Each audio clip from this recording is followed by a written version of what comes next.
Coucou Mélo. Bonjour Mélo, comment ça va les Rockets? Bien? Pas bien? Bah ça a l'air d'aller à fond. Il est là? Ça a l'air d'aller à fond la forme. Ouais. La saison a démarré depuis un mois. C'est déjà le bordel. C'est déjà le bordel à Houston. Et pourtant c'était pas prévu qu'on fasse cet apéro. Hein. Non. Alors on s'est dit il faut qu'on en parle parce que déjà il y a pas mal de monde qui faisait la demande et puis bah quel bordel quoi. Quel Putain. bordel. Ça y est, il y a une franchise qui règle son merdier, on a une autre qui démarre quoi. Ouais. C'est pas croyable. On a joué depuis à peine un mois. Bienvenue en NBA. Bah ouais. Et évidemment, on va tout expliquer sur cette situation Mélo, hein, parce que certains osent dire que c'est rien du tout, d'autres disent que c'est quand même énorme. Faut bien qu'on tranche au milieu. Cas, il faut en parler, il faut essayer de... même si on est encore très à chaud, de prendre un petit peu de recul par rapport à tout ce qui se passe à Houston. Oui, et puis il faut parce qu'on a eu un dimanche, genre il y a eu un petit côté surnaturel. Bien dans sûr. ce dimanche. Moi je suis désolé. Bien sûr. Et il faut qu'on envoie des messages aussi, parce que vu la façon dont le scénario a été promu sur les réseaux sociaux, il y a parfois des choses qui sont un petit peu nazes et qui sont et pas par trop les trop Rockets traduites. aussi, hein. Et par les Rockets Bien aussi. sûr. Non, bien sûr. Il y a des gens qu'on aimerait bien remettre à leur place, entre guillemets. Ouais. Vous savez ce qu'on veut dire. Donc bref, on s'installe peinard, on va parler du dossier Carmelo Anthony. Je commence quand même par le début de saison. Ouais, vas-y. Reparlons des choses quand même. Melo qui arrive cet été, on l'avait vu. Transfert entre le Thunder et Atlanta. Coupé par les Hawks après. Coupé par les Hawks. Et Après, tu récupéré à signes pas cher. peinard exactement sur ce qu'on considère Par les comme le Rockets. banc Ouais. des Rockets. Ouais. Puisque tout de suite, dès le camp d'entraînement, Melo dit écoutez, moi de toute façon, les no bench roll qu'il y avait eu à OKC, ça c'est bon, ça avance. Il n'a a pas de été souci. aussi clair que ça. Hein, Il n'a pas été clair comme ça, mais il a été plus calme sur sa com et il a Oui. accepté son rôle d'entrée. Ça, on peut pas lui retirer ça.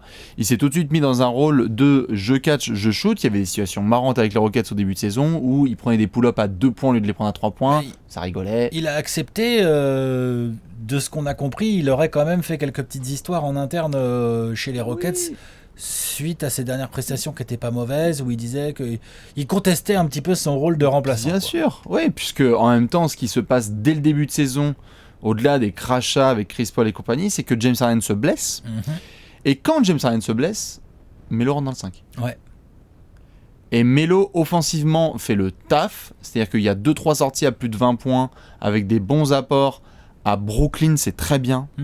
De retour à New York, il y a un très bon match de Melo. Dans une défaite, je crois, contre Portland, ça allait.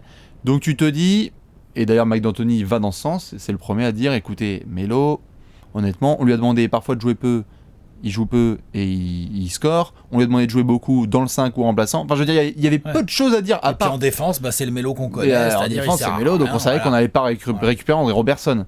Donc du coup, tu te retrouves dans une situation où tu ne t'attends pas à ce qui s'est passé dimanche. Bah non. Dimanche, Mark Stein, donc... New York Times. Garçon sérieux, Mark Stein. Je veux dire par là, quand Mark Stein il commence à tweeter, genre, qu'il y a des discussions entre les Rockets et Melo sur son rôle à Melo. Que son tweet d'après, c'est « Il y a des discussions sur son rôle, mais d'après les infos que j'ai, moi, Mark Stein, je cite « His brief time with the team will be ending soon ». Je traduis pour ceux qui ne parlent pas anglais ou ceux qui ne comprennent pas mon superbe accent. Genre, en gros, le temps... L'aventure de Melo. La brève aventure de Melo avec l'équipe prévu. va bientôt être finie. Franchement, moi, quand j'ai lu ce tweet, j'ai fait « Waouh, quoi ?» Tu vois, genre, j'étais là, genre « Waouh !» Et genre, il y avait un peu cette sensation de genre, les Rockets, genre, en gros, ils nous expliquent que leur début de saison de merde, le problème c'est Melo. Il y avait un peu cette espèce Ça a été tourné comme ça. de tournure comme ça. Très peu de temps après, Mark Stein a un tout petit peu rétropédalé en disant, visiblement, les Rockets nient le fait qu'ils veulent couper Melo. Donc là, quand tu as de l'expérience sur l'NBA, tu dis, ok, le mec, dans 2 semaines, il est parti. Tu vois ? Il y a un peu de ça. Et là, pour continuer, on est toujours dimanche. Hein. Les Rockets qui recevaient donc les Pacers dans la nuit de dimanche à lundi. Très belle victoire. Point média avant le match. Daryl Morey, il arrive tout sourire, Le GM. avec sa bonne grosse gueule d'hypocrite là, tranquillou bilou. Le GM des Et là, Rockets pour ceux qui ont du mal à ouais, le c'est voir. le GM, c'est celui qui construit les Rockets qu'on connaît aujourd'hui. Hein. C'est lui, hein, on C'est peut... l'architecte. c'est Ouais, un vrai exactement, basketball. il a des vraies qualités le pépère. Hmm.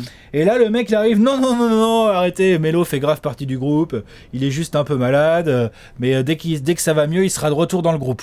Il est juste malade ce soir. Et donc, comme il se fait un peu tenser par les journalistes qui disent, mec, attends, t'as vu ce qu'il a dit Mark Stein, t'as vu ce que dit le New York Times et tout, là, il insiste. Oui, effectivement, Morey dit, bah ouais, notre début de saison est pas bon. Il dit, mais les deux plus gros fautifs, ça serait moi et Coach Mike. Il le dit, texto, Daryl Morey. Et il finit par un, nous sommes en train de evaluating everything. Donc, de tout évaluer, la globalité. Bien sûr. Moi, j'ai envie de dire à ça, tu peux critiquer Melo, c'est pas nous qui allons dire le contraire, parce que je pense qu'on serait assez mal placé pour dire on peut pas critiquer Melo, je pense que ça serait un peu compliqué. C'est pas du tout maison. Mais là, si t'es les Rockets, ouais, faut que tu evaluating everything, ouais, je suis d'accord, ouais. Là, faut tout évaluer, là. Parce que là, Melo, clairement, je vais être clair tout de suite, pour moi, Melo n'est pas du tout le cœur du problème des Rockets de ce début de saison. Non, clairement pas. C'est en ça, évidemment, et c'est en ça je te rejoins, et il fallait qu'on en parle, c'est que ça a souvent été facile, gratuit et très très très simple de faire de Melo le bouc émissaire. Il s'est mis dans la position aussi. Quelle que soit la situation. Il monte son cul pour se faire fouetter, comme on dit. Quelle que soit la situation, tout à fait, il est capable de. C'est-à-dire qu'à New York, même s'il était capable de bien tenir face à la pression des médias, parfois il y avait des sorties qui étaient pas top. Et forcément, sur son leadership, vu qu'on le cataloguait un petit peu, on avait du mal. Une fois qu'il allait au Thunder, c'était facile aussi. C'était facile aussi parce que le mec, tout à fait, tordait le bâton. Pareil, à Denver, exactement, il y avait toujours eu des situations. Là, ce que je trouve dommage vraiment, c'est que, ok, défensivement, on sait, Melo, etc., c'est compliqué. Mais je veux dire, on peut quand même pas dire, pour moi, on ne peut pas dire que le début de saison de Melo est exécrable à ce point-là. Il y a des vraies difficultés d'intégration, lui, dans le système. Les Rockets jouent pas bien. Mais les Rockets, globalement, ne jouent pas bien. Donc si le ballon circule pas, Melo, les gars, vous croyez quoi ? Ouais, et même si en soi, on n'était pas dans le vestiaire des Rockets à savoir absolument comment se passait le camp d'entraînement. Tout à fait. Comment a été intégré Melo aussi ? C'est bizarre parce qu'avec un coéquipier modèle comme Chris Paul, normalement tout devrait rouler. Non ? Ça marche pas ? Bah ça c'est un autre clapet aussi. On va y venir. Ça c'est un autre clapet. Mais je voulais juste bien sûr, mais c'est juste beaucoup trop facile. Comme tu le dis, nous franchement on a taillé Melo. Alors on le taille Melo dans notre bouquin, taille Melo, moi je vais me faire un tatouage, on taille Melo quand on peut, tout le temps. Giovanni, tous les gars de l'équipe, dès qu'on peut on taille Melo parce que c'est comme ça, c'est un running gag qui est maison. Mais il y a un moment où il faut regarder les choses en face. Là non, moi je suis pas d'accord. En tout cas c'est pas... Il a une part, mais comme tu le dis, c'est pour ça que la formulation est importante, c'est pas le cœur quoi. Non. Ou alors on ne sait pas des choses qui sont absolument folles, genre je sais pas, peut-être il a frappé la femme de Mike D'Antoni et en même temps il se tape fait la gueule dans le vestiaire. Voilà. C'est possible, il en est capable. Mais même si c'était le cas, ça serait toujours pas le cœur du problème, je suis désolé. Déjà, premier point, les Rockets, pendant l'été, ils ont préféré filer la blinde de la blinde de la blinde de la blinde de la blinde à Chris Paul, ne pas re-signer Trevor Ariza, laisser partir Lukemba Amute. Je dis pas que Trevor Ariza et Lukemba Amute sont des franchise players complètement indispensables, mais nous on en avait parlé au moment de ça et après dans notre preview en disant défensivement ça va être une autre chanson. Et qu'on vienne pas aujourd'hui me dire Melo c'est de sa faute, ça défend mal les Rockets. Non, bien sûr. Le changement est évident. Quoi les gars ? Ils croyaient que Melo il allait boucher tous les trous de la défense. C'est pour ça que Daryl Morey, tout à fait. C'est pour ça que c'est important que Daryl Morey prenne une partie de la faute et c'est bien qu'il le fasse publiquement. Parce que quand tu es à 48 minutes de finale NBA et que tout va bien et que tu es à un quadriceps d'y aller, pourquoi il y a des trucs qu'on va dire pourquoi tu chamboules tout ça, frère ? Pourquoi tu chamboules à ce point-là surtout ? C'est ça. Des petits ajustements. Mais à ce point-là, donc t'as beaucoup chamboulé. T'étais à... Parce qu'après, faut faire Michael Carter-Williams, faut l'intégrer. T'étais à une blessure de Chris Paul de potentiellement peut-être battre les Warriors. Et t'as un Game 7 contre les Warriors de finale NBA. Game 7 et personne n'est capable de dire ça. Si ça se trouve, personne va être capable d'atteindre le level des Rockets face aux Warriors pendant l'ère de Curry, KD et tout. Tout à fait. Et du coup, tu te retrouves là, en début de saison, t'as une équipe qui a une gueule d'équipe de ventre mou de conférence Ouest, quoi. Qui va pas aller en playoff, quoi. Limite, t'as une gueule comme ça, quoi. Après, je sais que ça va aller mieux, les Rockets. Attention, après, c'est même pas forcément le aller mieux, c'est que le contexte était là aussi. C'est-à-dire que si Chris Paul, le président de l'association des joueurs, ne répond pas d'un crochet, il se fait suspendre quelques matchs, peut-être que les Rockets gagnent d'autres matchs. Et peut-être que si James Harden ne se fait pas lui non plus une cuisse. Voilà, tout à fait. Je veux dire, on aura peut-être d'autres résultats. Mais tout à fait, l'attaque, elle peut fonctionner. On l'a vu la nuit dernière contre les Pacers. James Harden fout 40 points, Chris Paul est propre. C'est un match de 2017-2018. Leur défense c'est pas ouf, c'est pas grave, ils ont gagné quand même en fait, tu vois. Genre voilà, il y en aura d'autres, ils sont capables. Et donc je vois pas ce que Melo change vraiment ou pas à ce truc-là. Melo peut s'intégrer là-dedans, s'il reçoit des ballons, peut mettre des shoots, et personne ne va compter sur lui pour la défense. Personne ne l'a jamais fait depuis qu'il est en NBA. Eh bien, je pense tout à fait. Eh bien, je pense qu'on tombe là pour le coup, malheureusement, dans un mécanisme qu'on a déjà eu depuis des années, qui est que la nouvelle. Si ça se trouve, enfin, ce que je veux dire par là, c'est que peut-être que c'est très naïf, ce que je vais dire, mais Melo, il est. Je m'en fous qu'il soit malade, qu'il ait la chiasse ou le hockey ou qu'il soit crevé ou quoi que ce soit. Il était pas là. Il y a ces discussions par rapport à Mark Stein avec Melo. Je crois que médiatiquement, c'est trop facile de créer un lien entre des problèmes et Melo. Peut-être que c'est deux choses qui sont totalement séparées et qui s'avèrent que dans le contexte actuel, c'est au même endroit, au même moment. Et que quand tu regardes la chronologie des événements, t'as perdu 2 two-way players, 3&D, assez efficaces et bons défenseurs vétérans, qui peuvent switcher, qui pouvaient faire bien le taf. Ariza et Mbah Moute. T'as remplacé ça par James Ennis et Carmelo Anthony. Et Michael Carter-Williams. Qui est blessé. Hein. Et là, tu nous sors un mec, là, comment il s'appelle, le rookie Clark Gordon, non. Ouais, qui a l'air pas dégueu, attention. Voilà, mais donc t'as une chronologie qui fait que concrètement, c'est sûr qu'il a perdu un peu sur la défense, et ça ne peut surprendre aucun mec qui prend un peu de recul sur de la NBA, ça peut pas te surprendre. C'est impossible.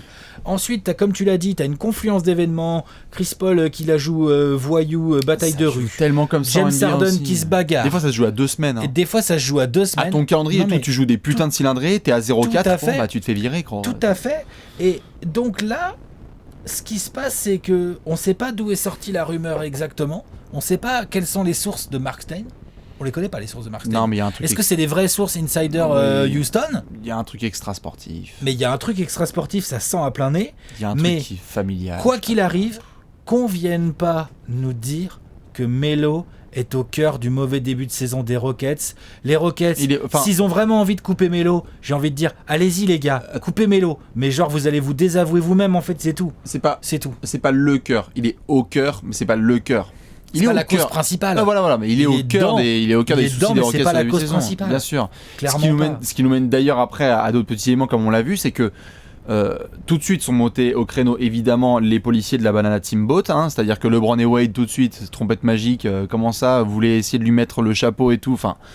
Tout le monde veut essayer de faire en sorte que Melo soit enchaîné médiatiquement, et en soi, je comprends leur réaction à eux parce que c'est des buddies depuis 2003 et que c'est comme ça. J'ai aussi vu quelques fans des Knicks ou quoi qui sont venus au créneau pour défendre un peu Melo. Bien sûr. Je les comprends, je trouve ça normal. Je les comprends aussi, mais maintenant, ça pose la question sur quid de la suite. Parce que là, gros, si Melo se fait couper au bout de 10 matchs par Houston. Ça veut dire quoi ? C'est-à-dire que ton été, t'as rien fait en fait, ton été, Non, mais c'est-à-dire, c'est quoi en fait, c'est qui te signe en fait dans la suite? Parce qu'il y a énormément de gens qui vont croire au script. C'est-à-dire que si là Houston ils font 65 victoires, là il y a Melo, on fait le raccourci. C'est-à-dire ce qui peut passer dans la tête des managers. Ouais. Ils font une bête de saison. Il y a Melo qui arrive, Ishii, Melo se fait cut, les Rockets comme par hasard, tout va mieux et ça rejoue. Alors qu'en fait c'est juste que Chris Paul ne crache pas et que James Harden, comme on l'a dit, n'est pas blessé. Qui va signer ce gars? Ah non, mais là il est dans la merde, Melo, attention. Mais c'est chaud. Non, attends, c'est chaud. Mais ça, par contre, pour le coup, on peut le critiquer, Melo. Parce que autant moi, je veux bien croire qu'il n'est pas le cœur. Il est au cœur, mais il n'est pas le cœur des problèmes actuels des Rockets. Autant le fait qu'on en arrive là médiatiquement à se poser des questions, à se dire Melo c'est un chat noir, c'est aussi lui, c'est ses choix, c'est ce qu'il a montré sur le terrain ces 4, 5, 6 dernières années. Même en dehors des terrains aussi. En dehors des terrains aussi, tu vois. Ça par contre pour le coup, j'ai envie de te dire, si Melo se fait couper par les Rockets, que les Rockets fonctionnent à mort derrière ou pas, je pense que Melo, il y a plein de mecs qui vont se poser des questions sur lui. Ah bah il y en a déjà plein. Il y en que les Rockets, je veux dire par rapport à ton hypothèse, que les Rockets fonctionnent fort ou pas derrière.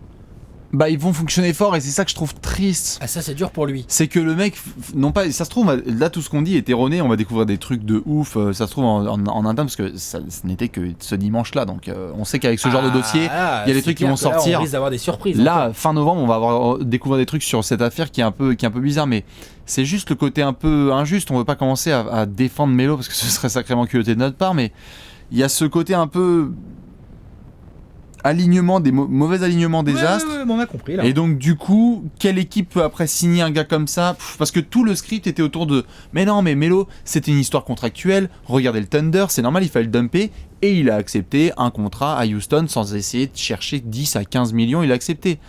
qu'est-ce que tu fais là, quoi? Est-ce que tu vas les signer dans une autre équipe? Enfin, tu vas te retrouver agent libre en novembre. Waouh. Enfin, je veux dire... Est-ce que sa prochaine team... Allez, vas-y. Est-ce que sa prochaine team, c'est les Shanghai Sharks? Non. Je demande, hein. Non, je pense pas quand même. Non. C'est-à-dire que tu vois, très bonne question, dans le paysage des gens à qui ce genre de choses arrive, est-ce que tu mets Joachim Noah et Melo sur le même... Putain, merde, quand même. Non. Et donc... Non, mais donc... Je suis d'accord, mais donc du coup, Joachim Noah, tu vois, par exemple, qui a un dossier sans faire de trop gros dépassements, lui, tu peux te poser la question, est-ce que sa prochaine équipe, c'est Shanghai Sharks? Melo, je pense pas. Tu penses? Je rebondis sur ce que tu as dit. Quelle franchise va signer Melo? À part peut-être les Lakers de LeBron, s'il arrive à forcer la main à Magic. Qu'est-ce qu'ils en pensent, les fans des Lakers? Ils veulent un petit Melo? Non, ils ont Tyson Chandler, c'est le défenseur de l'année 2018-2019. Ce mec a contré. Hein. Grâce à lui. Il a contré Trae Young. Grâce à lui, ouais, ils ont pu gagner au buzzer sur les Hawks. Sur les insurmontables Hawks. Ah. Hein. Les Hawks de ouf. Non, hein. c'est Attention. Ouais. Et des gros rebonds offensifs face aux Bulls. Hein. Alors que Karl Anthony Towns, ça boxe tous les soirs. Bref, on en revient à Melo. Melo, bah écoute, je suis désolé, mais moi je pense qu'il y a pas mal d'équipes qui viendront pas sur lui. Je pense que je pense qu'il va prendre un petit coup au moral.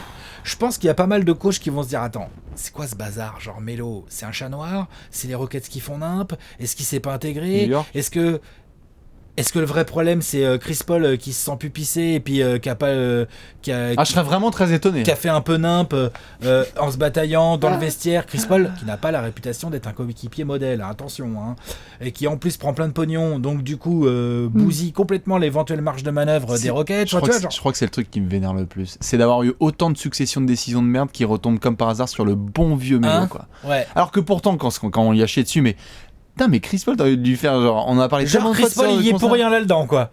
Genre, je veux bien que quelqu'un me regarde droit dans les yeux et me dise ça, quoi. Franchement, c'est pas bien. Et alors là, le leadership d'Arden, il est à la cave. Enfin, l'autre, on l'entend même pas sur le sujet. Genre, vas-y, défends ou pas ton coéquipier, mais putain, t'es censé être le patron, non? Ou c'est moi qui ai rêvé? Mike D'Antoni, pas entendu. Que Daryl Morey qui est arrivé avec son sourire là. Non, mais tout va bien. Il est malade. On se remet en question. On réfléchit. Il a un rhume. Putain, les gars. C'est tendu. Ça sent pas bon. Et moi, ton histoire de Houston qui va se remettre comme ça et qui va enfiler les wins, je demande à voir. Non, je dis pas que Houston va tanker ou va pas aller en playoff, mais pas au rythme de l'année dernière, mais ils vont être genre, comme par hasard, ils vont être bons et on va être là genre. Melo, c'est un chat noir. C'est sûr.